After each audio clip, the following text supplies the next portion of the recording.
Welcome to another Pint with Seaniebee, folks, and it doesn't get much better than this. We're outside. I think it's my first outside Pint with Seaniebee. We're in Manly, New South Wales. It's Friday afternoon. It's blue sky and sunshine, as is the want in Sydney. And I have a very special guest today, one of the legendary ad men of Australia. We actually also have pints of Carlton. We're going to clink them just for effect. His name is Rutherford. He is famous for doing my favourite ad campaign of the last 2 decades since I've been in Australia. Probably the second most awarded piece of advertising after Dumb Ways to Die. It's for Carlton Draft. Brilliant piece of thinking which is made from beer, and this guy stewarded that campaign for many years. He's also massively awarded. He's worked at the helm of many of the top agencies in Australia. I'm pleased to welcome to the podcast Grant Rutherford. Thank you, Sean. We planned this last night drinking with a bunch of people from Australian advertising. I had not met you before last night, and we had a good old chat, and I said, hey, you want to be on the podcast? And here we are. Why not do it outside? You're not working in advertising at the moment. What are you doing right now with your life? Well, right now I'm just taking a bit of a sabbatical. I'm taking a few months off. I think I've had about 4 or 5 months off, and just kind of working out what is next, because, you know, it does feel like, while I love advertising, I feel like it's in the death throes. You know, I feel like it's, you know, being grabbed up by a crocodile and it's been taken under. So right now I am just keeping my options open, starting lots of companies, and, as they say, just putting sweat equity into we have this in common.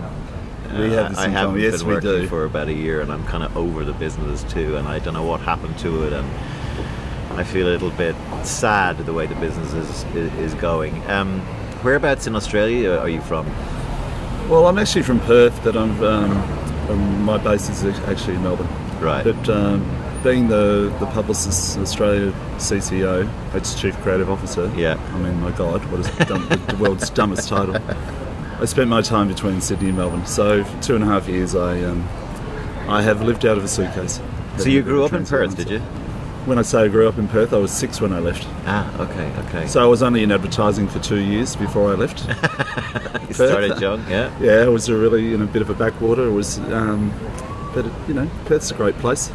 My grandmother turns 100 this year, so wow, about to go back. Does she get a letter from the Prime Minister or the Queen of England? Oh, well, look, I think the Queen has to go and visit her, doesn't she? Yeah, I think so. I think they still do that. I'm not sure for Commonwealth centenarians or whatever they're called. Where did you move to when you were 6? We moved to Adelaide. I'd rather forget that. Really? Yeah. Well, that was 6 years of my life I couldn't get back. You know. Yeah. Sort of heading into puberty and just about to go into high school, and you get yanked out of another state, and we ended up in Victoria. So. Were you moving because of your folks, or were they? Yeah, my dad worked for Kodak for 30 years. Right. He was a 35 to lifer, and he had all sorts of roles across the country. So yeah. I actually imagine. So that was 6 when we moved to Adelaide. 12 when I moved to Melbourne, and then. And did you go to college in Melbourne? Went to Swinburne University, which was it was really lauded at the time. It was one of the best. I studied graphic design. I have a degree in graphic design. Right. At the time, it was very early days. Not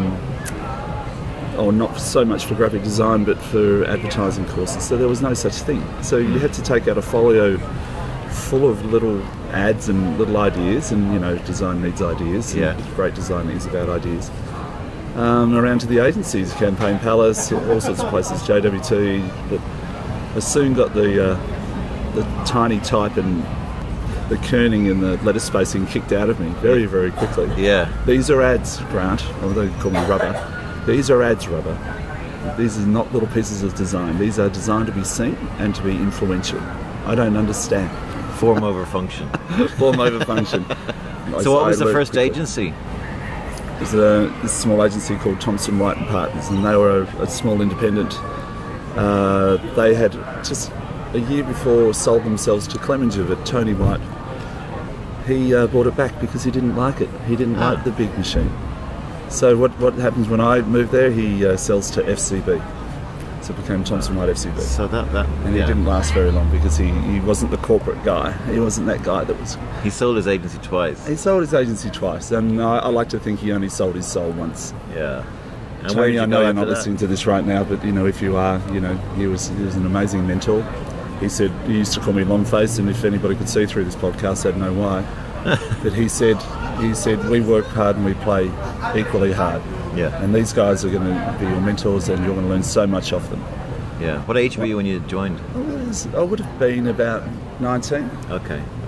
And what was the next move from there? I was doing a company called Grey, Yeah. and that was great. It was a couple of years. Then I got pinched by James McGrath, the famous James McGrath, and went to Y&R. In Sydney? In Melbourne. Melbourne, right. I went to Y&R, and before I even landed on the doorstep, they'd merged with Mattingly, a big retail agency. So maybe you're the missing link in all these There's mergers. something going on because I thought, I just want to join a great place, and all of a sudden the culture changes. Yeah. Everything changes, and the Pennies reason are to being start- pinched. Oh, pennies are being pinched. There's two of everybody. Who's Yeah. going to lose their job? Yeah, terrible. It's quite daunting for a young. Yeah, I know. It's only going to last 5 minutes, but And then this big ad, so anyone who's listening to the podcast should YouTube Carlton Draft's big ad and have a look at it. It's certainly one of my favourite ads of all time. Tell me about that campaign, because it came out of a world where beer advertising was just warm and unfizzy in Australia. you mean like English beer? you're Yes, saying, it was yeah. like Australian advertising was like English beer back then, and then I suppose a couple of brands took a risk. But Carlton was number 3 in the market, was it? When It probably was number 3. VB was number 1 at the time. 1 in every 2 beers was a VB. 2Is was hot on the tail there. 4X is in there. Carlton was in there. Crown Lager was in there. Yeah. The Golden Bogan beer was in there. That was great. Yeah. Love that. Worked on that too. Yeah, beer, like lots of things like cars, there's all these conventions, and one brand that's big does it, and then all the other brands sort of copy it. And that's a sort of a rule, or an unfortunate rule in much of advertising. So beer advertising was always sing a jingle, it's a reward for a hard-earned thirst. It's people sculling it back and looking at beautiful women, and then the other thing they do is they talk about how the beer is made. 4 ingredients: natural water, cool and naturally brewed.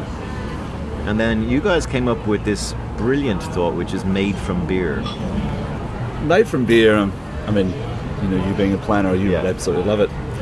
The challenge was that Carlton Draft wasn't necessarily broken. It was already 95% on tap in Victoria. Yeah. The big move was into New South Wales. They wanted to get into the draft beer category there. Yeah. So we came up with this blinding flash of what is not the obvious anymore, but made from beer. It's a good, honest beer. And look, you can look back in history at some of the greatest beer advertising in the world, like John Smith's No Nonsense. And, it really was calling bullshit for bullshit. So why can't we do that?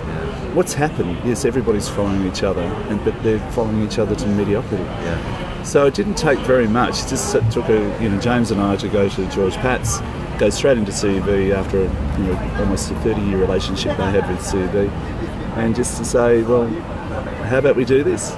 And it was great because they said, this is what we've been waiting for. We haven't been getting this out of our agency for years. And I think I love the way clients say that, like as if it's nothing to do with them. Well, look, when I look over the years and how many ads that Kia and I did, and somebody did ask me the other day what my proudest achievement was, and it was actually made from beer. It lasted 10 years at least, and now they've gone to brew fresh, and I don't know why. I know. They're actually letting this. They're actually letting their own side down by doing that, because they're trying to be serious about it. Tell me a little bit about Australia, and you're one of the only people I know who's kind of experienced, even though you were little in Perth, but you've experienced, and because you were in charge of the continent for a number of agencies. Tell me about, for listeners who don't know Australia, what your view is of growing up in Australia and what it is and means today. What it means to be Australian is to be very proud of our provenance, where we've come from. I think, growing up in Australia was a land that was very free and easy, and, not 80% of the population, 90% of the population live on the coast. Yeah. That's why everybody loves to come here. Yeah. But despite that, we have world-class people in every industry. Yeah. Now more than ever, it's a great place to be because we are world-class. But the only thing that I've noticed, and friends who come over here especially from Britain, their first impression of Australia is how regulated it is, how you can't do something. Yeah. Don't walk on the grass. Don't do this. Don't do that. Alcohol industry. Don't show one person because they're obviously alone. Well, you're all descended from convicts. That's why. Well, I tell you, Irish convicts. Well, I've got some sort of Scottish heretic in me. I was going to say. Yeah, Grant Rutherford. Grant Andrew Rutherford. He couldn't get more Scottish, and Ant Keogh. I mean, that's pretty much Irish, and he'd actually worked out that there was a Rutherford and a Keogh on the First Fleet. Probably, we can't work probably out whether wristing hands. I think it would make great comedy. Back then we could do made from rum or made from barrels of molasses or something. Made from limes. But no, it's a wonderful place to work. But you do find the young guys are in very much a hurry, and they will just go overseas at the drop of a hat. Yeah. They don't think it's here. They don't think the work's here. They don't think the agency's here, and or the clients are here. All those things are here. Yeah. It's just very, very conservative. Yeah. And when you teach a client over all these years how to behave and about marketing in general, it's our own fault. We've actually taught them too well. Yeah. So they've reclaimed their pants, the advertising pants, and they think they can do it themselves. Yes, they can, but can they do it like us? Probably not. There's never going to be a great leap of faith. Global issue. I think that's happening as more and more marketing people thought they knew what they were doing. When I first came here, I never expected to live in Australia, not to mind because I'm also an Australian citizen. And congratulations! That's just what you needed. Just what you needed, another Irishman. But when I arrived down to Australia, I literally came in on an early flight from Singapore for a holiday around January time, and I just said, "This is the city I've been looking for all over the world," and I fucking loved it when I got here. And what I like most about it is, I was even saying this latest trip that I've come on, whenever I go to New York or to London or to Dublin, my hometown, and I'm driving in from the airport, I get this clenched sensation.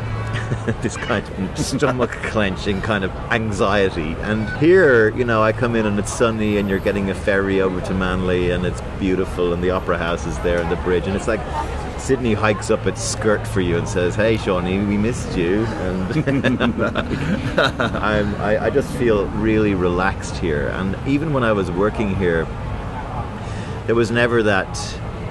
There's a good attitude, there was. I'm not sure what it's like now, but it was friendly, and there wasn't backstabbing, and you went out drinking with your colleagues, and it was fun.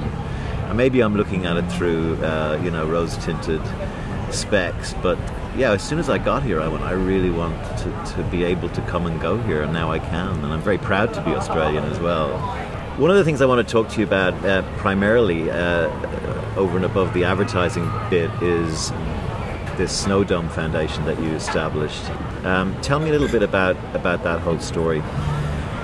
Well, it's a hard story, but it was one that gets easier and easier to tell. It's 5 years ago, I lost my daughter to leukemia, Chloe, and she was aged 9. She was in and out of hospital for 3 years.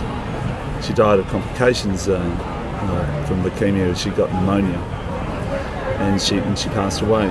But a very close family friend of mine, Professor Miles Prince, who's arguably the best haematologist in the country. So 5 years ago, he said, "Look, Rubber, we've got to make sense of this somehow. I know you're grieving, but how do we get together and how do we put our energies into doing something good?" And it was pretty much a no-brainer. He even suggested the name Snowdome. Why Snowdomes? Was her love of Snowdomes. And when she was in hospital and unfortunately going in for an operation, there was a little nurses' quarter in the centre of the opera theatre, a glass one, and its walls were adorned with Snowdomes from all around the world. She, like you, would call them snow globes. Right. She's going to hate Snowdome Foundation. But and as she was going under, she said, "Oh, I really want to get one of those snow globes from the gift shop." Well, of course, she got what she wished. It wasn't a shop necessarily, but the nurses started bringing her, all these Snowdomes. And then people would go overseas and people would be all over the place, and if there was a Snowdome to be had, they would bring it back for her. So her collection grew very, very quickly to about 60. even though after she passed away, it's now at about 200. Wow. So there was something about snowdomes and that magical quality, and shaking it up, and I was thinking about shaking the world of blood cancers once and for all. And when I say blood cancers, I mean leukemia, which she had, lymphoma and myeloma. Yeah. How do we shake that world? And Professor Miles Prince was part of a group of epigeneticists who had found a different way of attacking these cancers. So, lo and behold, you've got a marketing guy, you've got a professor, and you've got a storyteller. You've got Chloe's story, which really does get people in, and then the proof is in exactly what we're doing. So all of a sudden, I had a suite of paraphernalia and stories and videos, and going around to very well-meaning high wealth individuals, corporations, and governments, saying this is vastly underfunded, and this is what we're doing, and your money will make a real difference. The problem is, we're not a massively giving society. I think everybody thinks Australia is this massive giving society. The Americans give more than we do. They give about 15% of their income away. Right. We're very targeted, 3 months worth of fundraising. We give about 1%. Wow. And the government, while they've come on board and done a few co-funding things, they haven't necessarily got on the blood cancer bandwagon. There are other cancers out there. The poster children of blood cancers are prostate cancer, lung cancer, and breast cancer. And they're just far more emotive. You already know what breast cancer is about. It's like the origins of life. It's the stuff of life. You can imagine. You can imagine your mother, your sister, everybody. So it's far more emotive. But blood cancers are the third highest killer of Australians through cancer every year.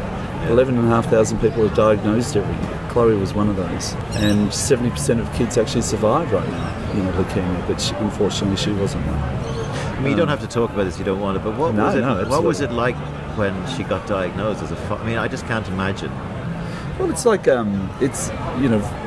have another child, Lily, who's 3 years older, but it's like the world just drops at your feet and you're just suspended in midair and you're just going, how can this happen? It just doesn't make any sense, and you're looking for reasons why. You're looking at, was I living in the wrong suburb? Was I living under an electric tower? Or was I too close to How come Chloe got sick or was getting sick? But I think the statistics spoke for themselves, that it wasn't the end of the world, even though it is completely devastating. Not the end of the world, because of that that high success rate in curing, especially kids with leukemia. So all the hope in the world, but unfortunately, yes, it got her in the end. She went into remission, which is a double blow, because she was in remission for a few months, and then it found another way of getting her. And it's just like it's awful. Are you a religious person? Do you throw? Does that cause you to just go, this is all, No, I'm not a particularly religious person. I think I went to Sunday school. But forced to go to Sunday school. Forced to go. I like to consider myself a practicing atheist, but But look, but there are a lot of religious people out there, and we did try a lot of people, lots of different therapies, to get it better, lots of different soothsayers, etc., etc. But one of the nice things, while she was in hospital, all these snowdomes coming from overseas. One was sat in the Church of Notre Dame with her best friend at the time, and they said a prayer and they brought back this beautiful snowdome. Yeah. Somebody was in China, in Shanghai, and they had bought a snowdome there, and they had it blessed by a Chinese monk, and you do feel slightly more spiritual, and you think these people are going out of their way to do this, and there is real hope in the world. And I think religion is based around hope, but our position, the position for Snowdome, is hope made real, because it's not black hole research money. It's actually going straight into patients, into new cutting edge therapies. Do you think we'll ever cure cancer? Yes, absolutely. If you had Miles Prince here, one of the great, my partner, one of the great orators, the only difference between curing them and not curing them is money. So with what we're doing right now, we've raised incredibly, like $10.3 million. Wow. We've got some match funding through that, so the real number is $20 million. That gets a lot of people on clinical trials, and a lot of people on clinical trials. But the more research and real-time research you put into those patients, the more outcomes you have, and you go, okay, this worked for Josephine, maybe we'll try this with Gary. Yeah. And because we just learn more and more every day, and that's just about putting money in the right places. But Grant, you have. I hear you about the money, but isn't it true that cancer has been criminal number one for the last 40 years, and it still takes 1 in 3 of us? Well, okay, so blood cancers are very different to most cancers. They're not lifestyle borne. They're also not. They don't discriminate. They're not sexist. They're not ageist. Yeah. So blood cancers are random acts of unkindness in a lot of ways. No amount of screening, no amount of anything is going to detect if you're going to get a blood cancer. Maybe now that they've mapped the genome, maybe we can find that out a bit more. But breast cancer, lung cancer, colon cancer, they're predominantly, not all of them, but predominantly lifestyle-borne cancers. So it's what are we doing to ourselves? And how's our food being processed? What are we doing? What's pollution? Mobile phones. What is actually going on in the world that's sort of changed so much that all of a sudden these cancers are hitting more and more people every year? But I guess what I'm saying is if they crack breast cancer, is it like breaking a wall down? Does that mean that the same techniques or twists of them will then cure prostate and blood? And absolutely.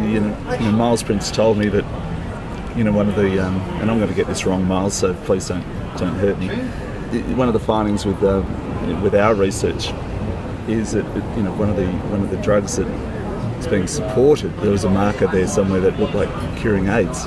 And I'm not just talking about making HIV a manageable disease, which they've done, but actually curing people. Right. So, and this is the wonderful thing about our organisation is that while we are blood cancers, in 5 years' time we might be something else. Yeah. Because the side effects of some of these drugs and good side effects that they look like they're going to cure other things. Yeah. How cathartic was, in coming to terms with grief? I can't even imagine. I don't even have children myself, but I can't imagine if I lost a niece or, a friend of mine even lost a child. I can't imagine what it was like. How did you come to terms with it, and how important was getting your energy put into this foundation as a sort of memoriam to her? Chloe? Extremely important, because life doesn't stop. And as my other daughter Lily said to me one day, she said, that's okay, or everybody's grieving for Chloe, but we have to concentrate on the living. I'm going, oh my, you're like the wisest person in the world. Yeah. And she didn't necessarily mean herself. Yeah. she just meant life goes on, and we have to not forget, but we have to just move on and make sense of it. But starting the foundation for me was very cathartic. But so through all that, it actually keeps you busy. Yeah. We do a lot with patients who have been through the journey, and do a lot of things. So you get to meet a lot of people, and how grateful they are that you're helping. Yeah. But also knowing that you can help save one life. Chloe's passing and say help save one life. That's so worthwhile. Yeah.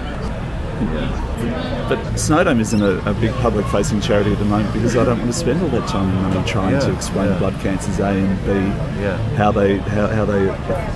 they affect us, because that's a massive campaign of awareness in the first place. I would rather be putting the money straight into cutting-edge therapies and cures.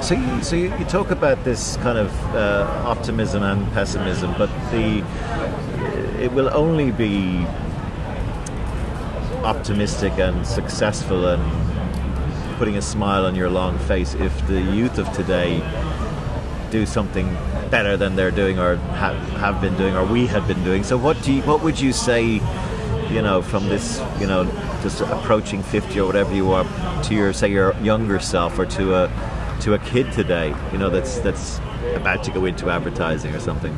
In general, in advertising, what lessons have you learned, or what would you, how would you do it differently? I would just probably try to get out there a little bit more and just really, maybe either explore the world, don't just sit at home here in your living room, wondering what the big wide world is out there. Yeah. Just get out there and do it. I think one thing that I would say to my younger self today, you should have taken a few more chances. Yeah. You should have taken a few more chances. You should have struck while the iron's hot on a few of those opportunities that just kind of went by.